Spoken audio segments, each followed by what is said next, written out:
Hello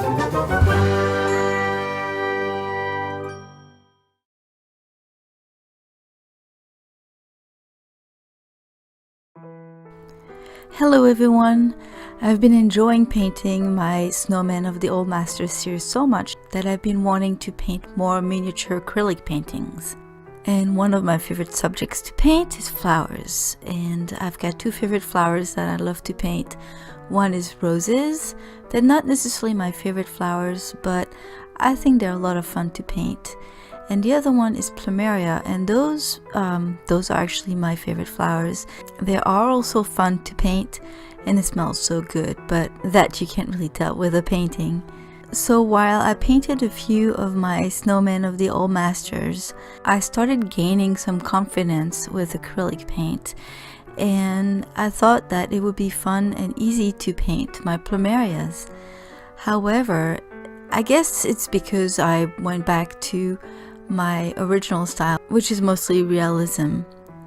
I had a hard time again painting these flowers, and I tried to figure out what I was doing wrong, and after a little while struggling with it, I realized that it was again a problem of how much water I used. So once I had done my first layer and I went over it to add more colors, I realized that I was adding too much water or not enough, and it was getting sticky or too watery, and it was just not layering the way I wanted it to layer, and the way it didn't look right to me.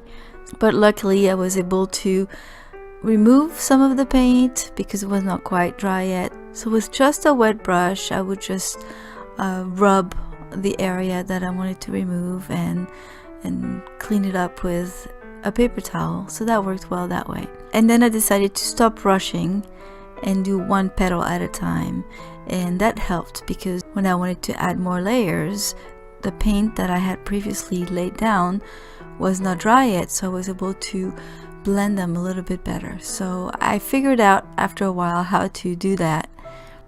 So for the background, I tried to stick with the colors that I had used in my flowers, and I just added a little bit, so the whole painting has really a limited amount of colors. For the background, I used the ultramarine blue that I had used for the shadows on the white petals, and I mix it with the medium cadmium yellow that again I used with my petals, and I added a darker green, and that I used at the bottom half of the background. Now the top half was still the ultramarine and the medium cadmium yellow, but instead of adding a green, well, I think I still did add a little bit of the green, but I also added the quinacridone magenta, that red that I used for the stems. So I played around and tried to figure out things, and I think in the end it came out okay, and I think I'll just have to paint more of those so that I get more familiar with acrylic and make it work for my style. I have no problem for some reason using it and try to copy the styles of the old masters. I don't know why it works so well when I did that. Maybe because it's just more layers on top of layers rather than blending like I try to do. But anyway, I really want to master or at least get more comfortable with this medium so that I can use it for all different types of styles. So this is my little Plumeria flowers for today. I hope you enjoyed this video. Thank you all for stopping by. Have a wonderful day. Bye bye.